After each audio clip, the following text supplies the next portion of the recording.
In the year 2045, World War III broke out. Many military organizations employed tactical dolls, also known as T-dolls. These were robotic machines that can be programmed to think and act like humans. However, the tides of the war changed when the T-dolls of Sangvis Ferry, a weapon manufacturing company, revolted against mankind. With no other choice, man and robot teamed up to fight the T-dolls of Sangvis Ferry. This new phase of the war caused the large population of mankind to be decimated and left many areas uninhabitable. Despite the team-up, the T-dolls of Sangvis Ferry overpowered their enemies due to their advanced machinations and programming. Only one company can go on par with them, although still with a huge difference in powers. Private military company Griffin and Kruger deployed their elite T-dolls called R-Team, consisting of M4A1 as the leader, M16A1, R15, and SOP-2. This team is led by Persica. Since then the battlefield has been evened out. Nevertheless, Sangvis Ferry grew stronger and the R-Team must operate with utmost care and precision to avoid casualties. 17 years later, the R-Team is sent on a mission to retrieve significant data and files from an abandoned SF territory. Upon arriving at the site, the T-dolls are surprised that the files they need to recover cannot be uploaded to the cloud. It has to be manually transferred to a hard drive. M4, as the site leader, takes risks and starts copying the files, while her three comrades form a defense around her. Right in the middle of transferring files, a horde of SF foot soldiers arrive. They are different from the GK ones because they all have uniform designs and weapons, and they look much more intimidating. When these newcomers start to open fire, M16 and the others cover for M4, who is still guarding the transfer. As mentioned earlier, these SFT dolls are superior in their armory, so the R-Team must be diligent with the use of their weapon. M4 suggests gathering the other androids of GK that are patrolling the area. She'll reprogram their bases so they can be used covertly. Everyone agrees, and R15 and SOP-2 go out. Fortunately, this plan succeeds. The support androids act as the decoy, where the SF forces concentrate their gunfire. In the end, they all eliminate the foot soldiers, but they need to get out of there as fast as possible, as reinforcements are about to come. However, their troubles are far from over. Another T-doll from Sangvis Ferry barges in through the wall and captures M4. This android, named Agent, is different from the foot soldiers. She's more brutal and straightforward, and hides loaded guns under her maid's skirt. M16 comes around and shoots at Agent point blank. The android gets destroyed.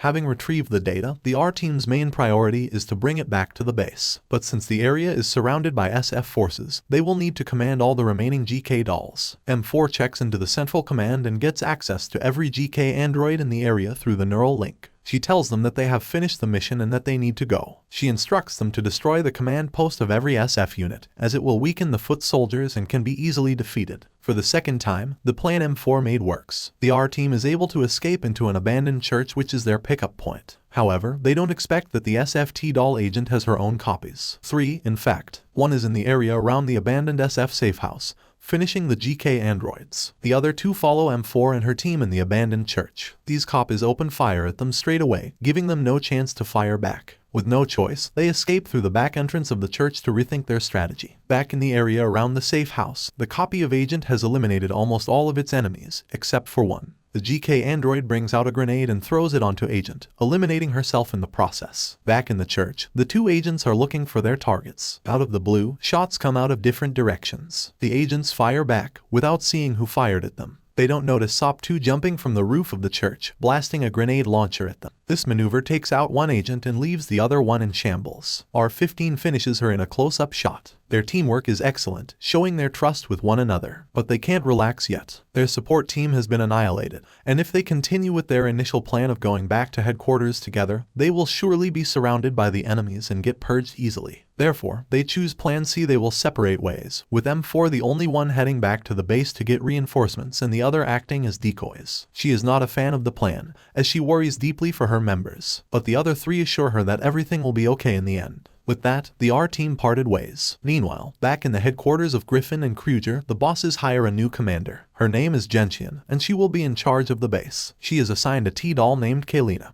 who is the logistics officer and basically will be her assistant. Gentian's role will not be as easy as she thinks, because 1 hour after she arrives, she is already given an assignment. Her task is to command T-dolls in an area full of diner gates and prowlers. These are small automated robots used by SF for surveillance purposes. Gentian is also given the full list of available androids for fieldwork. She decides to interview them one by one to determine if they are suited for the mission. After a few minutes, she picks 4 types of dolls. She immediately sends them to the location. Gentian mentions to Kaylina that her only experience in commanding androids is through simulations. This mission will be her first, but it doesn't show. Her confident stance and firm voice show that she is good enough to command a unit of T-dolls. She reminds them again of their goal, to eliminate these small robots, and end the mission with all of them safely going back to the base. The operation commences. The dolls bring out their cases containing dummies. These are copies of the original doll that share the same core and memory. With this, they can add more manpower to their team and execute orders efficiently. Unlike the Sangbus Fairy T-dolls, which all share the same physical design, the ones from Griffin and Krieger have varieties in them. Some are dressed as maids, and some are dressed as nuns. In addition, each doll type has its own personality. This implies that Gentian is not simply commanding a unit of androids, but rather an imitation as close as possible to humankind.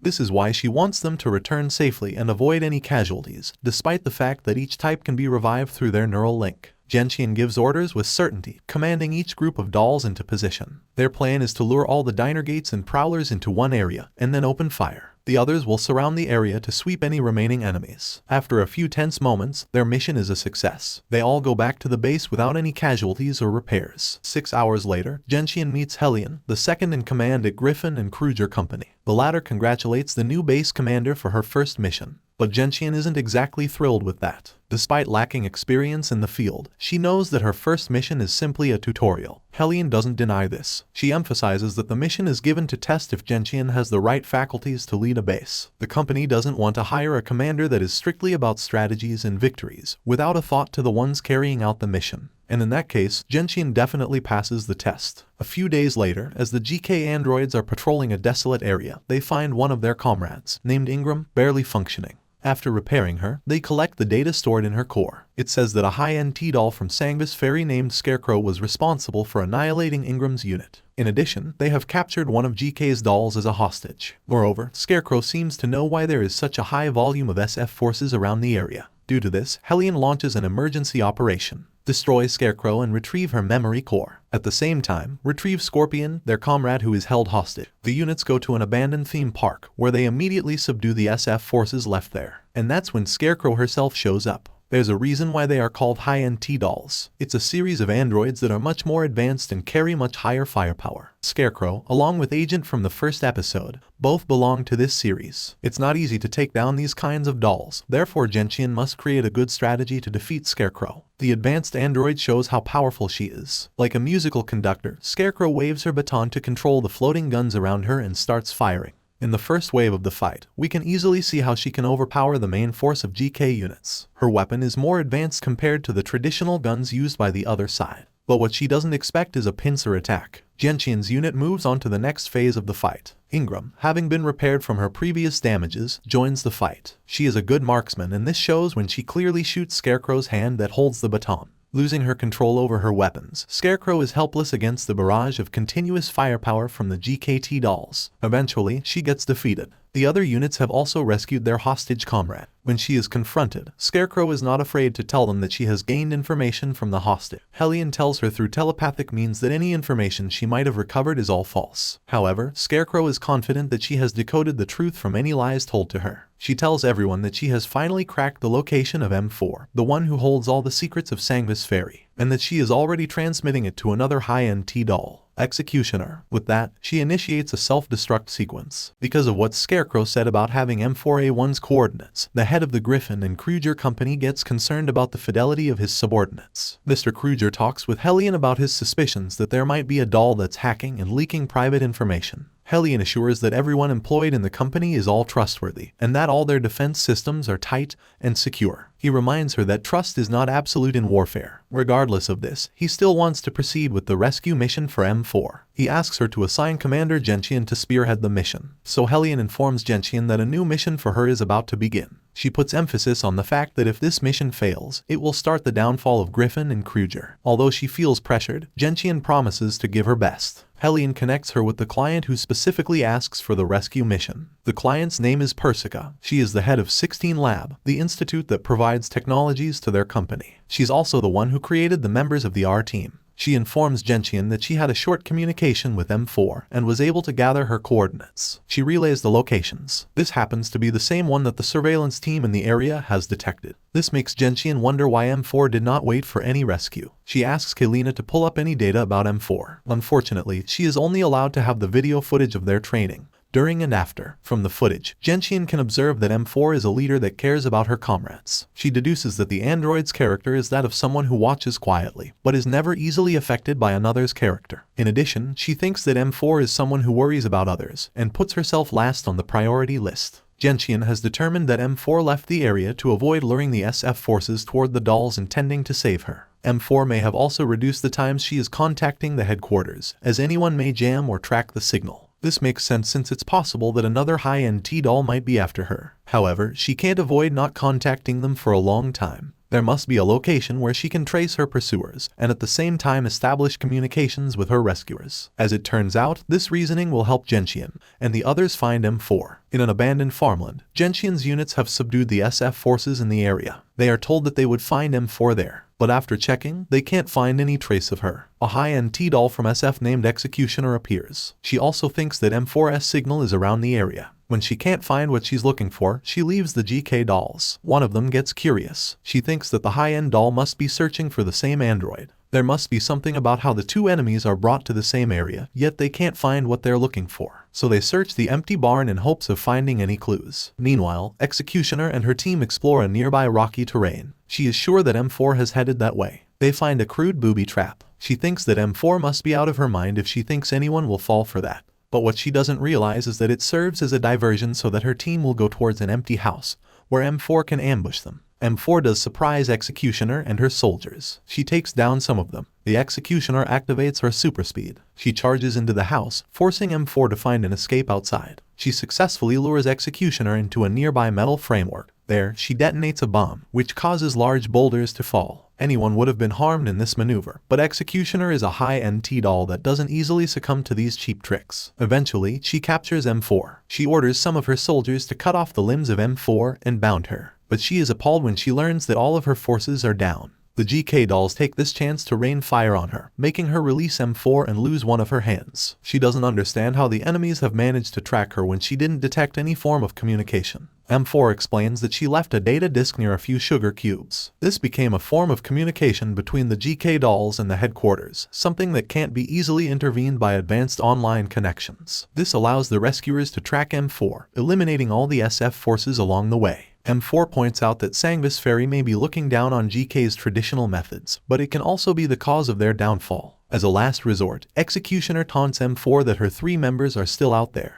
Other high-end T-dolls will surely come after them to get her. Perhaps she shouldn't have said that. M4 empties her cartridge on Executioner's face. Finally seeing that she's been rescued, she feels all the exertions from earlier schemes. The GK dolls bring her back to the base, where she finally succumbs to exhaustion. When she wakes up, she sends out a call to her teammates, using the base's network. After 2 hours of waiting, M16 responds first. She assures her leader that she's safe, although she's keeping her location a secret since she's heavily surrounded by SF forces. The same is true when R15 and SOP2 answer later on. But M4 is able to get their coordinates. The call is cut abruptly when R15 detects an SF signal coming their way. At least she manages to make contact with them. For now, she must ask help from the base's commander to rescue R15 and SOP2 first. When she walks around, she finds herself surrounded by other T-dolls. Apparently, she's famous among them as one of the elite dolls of Griffin and Kruger. They lead her to the commander, who is getting pushed by other dolls to stay awake for the meeting. M4 doesn't know what to make of this, as she hasn't experienced anything like this before. Gentian introduces herself as the commander and welcomes M4 to the base. After the meeting, the rescue commences. M4 has to adjust with a few major changes. First, since she's the leader of the Elite R team, she is equipped with the command module. Therefore, she has the jurisdiction to issue orders or act on her own. This time, she'll be taking orders directly from a human commander, which she hasn't done in a long time. Another thing, she has to work with unfamiliar doll models. She has to adapt to her new companions to make this mission successful. These changes are evident when Gentian commands them to lure all the SF forces in the area into one place, while the remaining ones will sweep the place for any remaining dolls. Normally, M4 would have ordered her subordinates to shoot targets on sight. This new tactic of collecting the enemies in one place for one large extermination seems a waste of time and very indirect. However, when they have taken care of the enemies, Gentian explains that this is the sure way they will be able to deal with them, especially since they have more advanced weapons. She wants everyone to get back to the base safe and unharmed. She recognizes that dolls are not easily destroyed,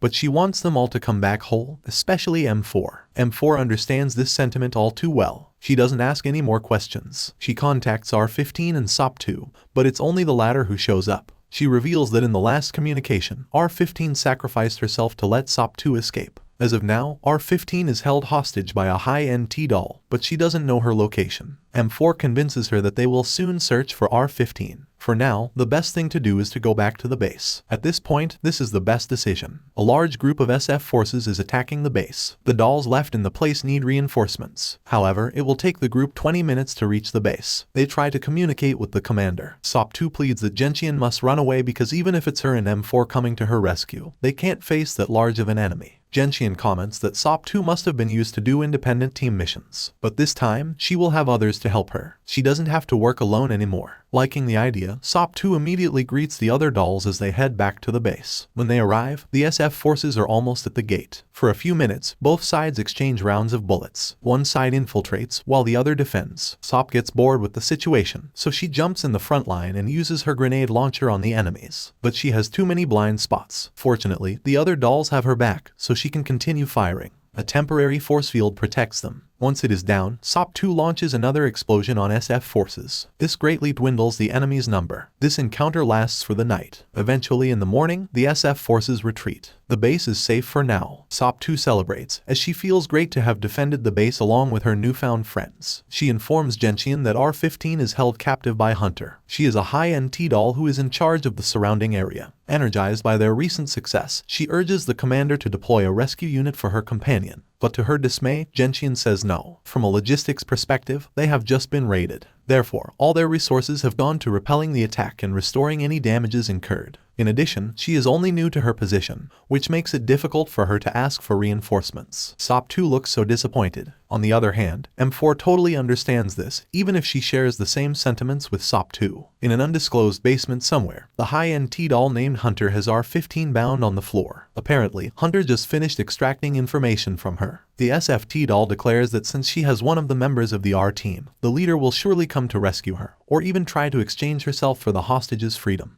R15 asks why they want M4 so badly. Hunter says that it doesn't matter. What matters is her entertainment in the situation. Because when a hunter hunts, they wait silently for their prey. SOP2 is so disappointed that Commander Gentian won't allow them to rescue R15. M4, on the other hand, can only comfort her companion. Even though she and her teammates are given the freedom to make their own actions, that will be a contradiction in their current situation. They are now under the direction of a human commander, therefore their priority is to follow their instructions. However, there is still light at the end of the tunnel. The doll G36 comes to them to let them know that a briefing for the next mission is about to start. M4 and SOP2 go to the meeting, along with the other doll models that will be involved. Their mission is reconnaissance. Their agency has found the largest SF base around the area that has been mass-producing SF dolls. Currently, it is under the control of Hunter, a high-end T-doll who does not appear in GK's database. It is also suspected that she is the one holding R15 captive. Once their briefing is done, they proceed to the location. Once there, M4 has to restrain herself from taking matters into her own hands. She is so used to giving orders to her subordinates. Gentian has to remind her now and then that they are only there for reconnaissance. Any mistake to try to invade the base will be fatal for all of them on the team. What Gentian said is true. When they send a drone to survey the area, they find that the base is on a much larger scale than they have anticipated. It is full of T-dolls doing security duties, and that's not counting the thick walls surrounding the place with large cannons on top of them. To make this more intimidating, there is a built-in railway system inside the base. This means Hunter can resupply her dolls when the base gets attacked, ensuring their landslide victory. Attacking the base recklessly, or without a proper supply chain, will result in their ultimate demise. M4 understands this. She can probably think of many ways of infiltrating the base to save R15, but at the same time, she can't let her companions get destroyed in the process. She decides to follow Gentian's orders, thinking that if R15 is in her situation, she would have done the same. She will trust the commander and her allies for the success of this mission. Without any warning, they all hear an explosion coming from the base. When they check, they see that a supply train has crashed inside. In addition, the T-dolls are firing among themselves. Gentian sees the golden opportunity to attack during the chaos. With the help of Commanders Shijun and Kamilov, they order all the GK dolls in the area to carry out their part. The sniper group will take care of the cannons. M4 and SOP-2 will infiltrate amidst the chaos and disable the SF security system from within. When the gates are opened, the rest will push through to ambush all the dolls inside. Meanwhile, the high-end T-doll hunter is at a loss. She doesn't understand why the supply train lost its control,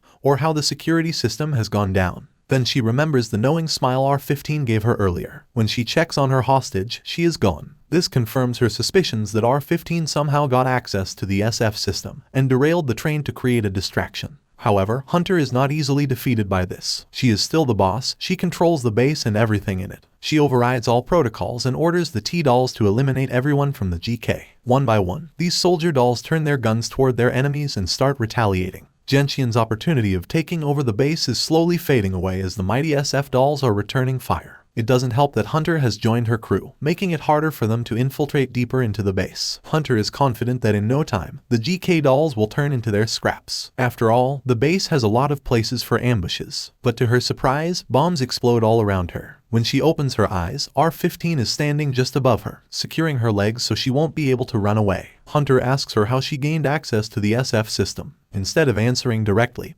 R-15 simply explains what Hunter has concluded earlier. In addition, R-15 also implies that she intentionally let herself get caught, so that GK will be able to trace her and lead the raid on the base. So far, everything has gone according to her plan. Their roles reversed, and Hunter is now the one trapped. She knows her end will come in a few seconds, but at least, in her mind, she knows that the great plan has succeeded. In the end, Sangbus Ferry will have the upper hand. R-15 regroups with M4 and SOP-2. Despite her tsundere attitude, R-15 is grateful that M4 will do everything to save her. With her saved, it's now time to focus their efforts on rescuing M16. A few days later, Gentian briefs her crew once more for a support mission. A group of GK dolls from another base is sent to an area known as S9 to gather information. According to the intel they have, the area is swarming with SF dolls, with many critical points for an ambush. Gentian will send M4 and the team to draw away the enemies from the main team. In addition to this, they have also found out that M16 is last seen in the area, so there is a great chance that M4 will be able to finally save an original member of her team. Hours before the mission, R-15 finds M4 practicing shooting. The latter can't sleep due to anxiety and stress about saving M16.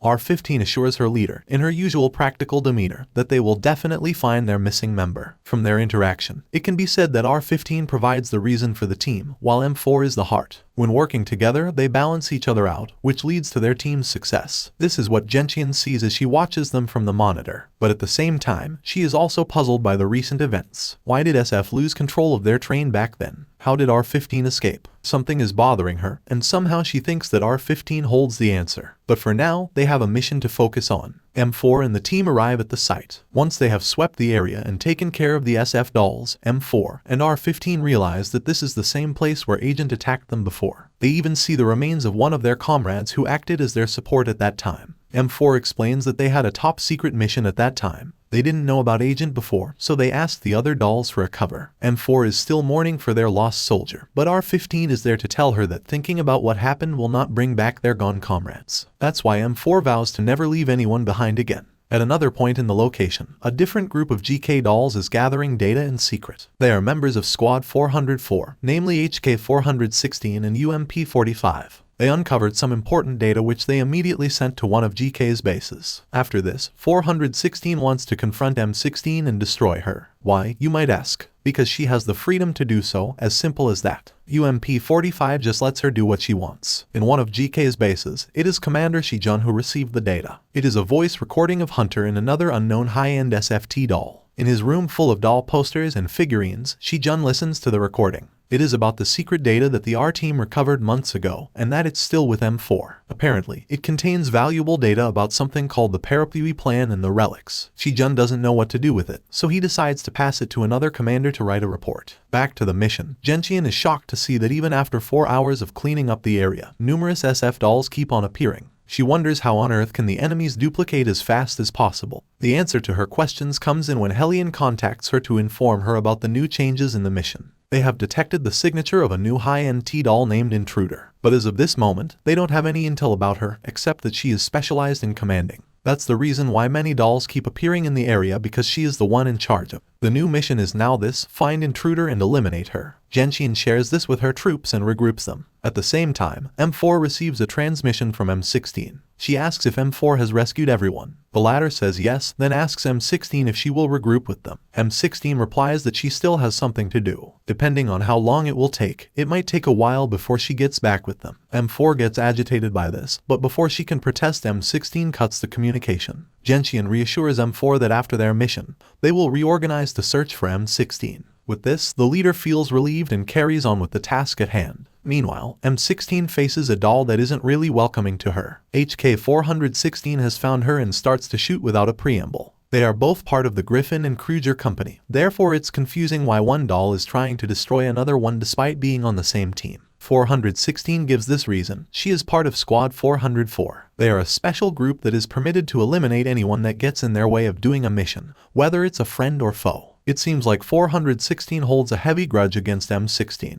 She sees an opportunity to get revenge, and so she acts on her grudge. However, she underestimated M16. She wouldn't be part of the Elite R team for nothing. Using a stun grenade, M16 catches 416 off guard. Suddenly, she is on top of her and is about to strike her with a knife. But M16 stops herself. She warns 416 to never go after her again, or else she will reprogram 416 seconds AI into thinking of destroying herself. At that point, UMP-45 appears and picks up her defeated comrade. She also leaves a message to M16 regarding the intel they have gathered. The rain is falling on the plane. It looks like something is about to happen. At the center of it is the data that M4 and her team painstakingly retrieve. What does it contain? How will it affect the doll's future programming? Find out more in the next recap.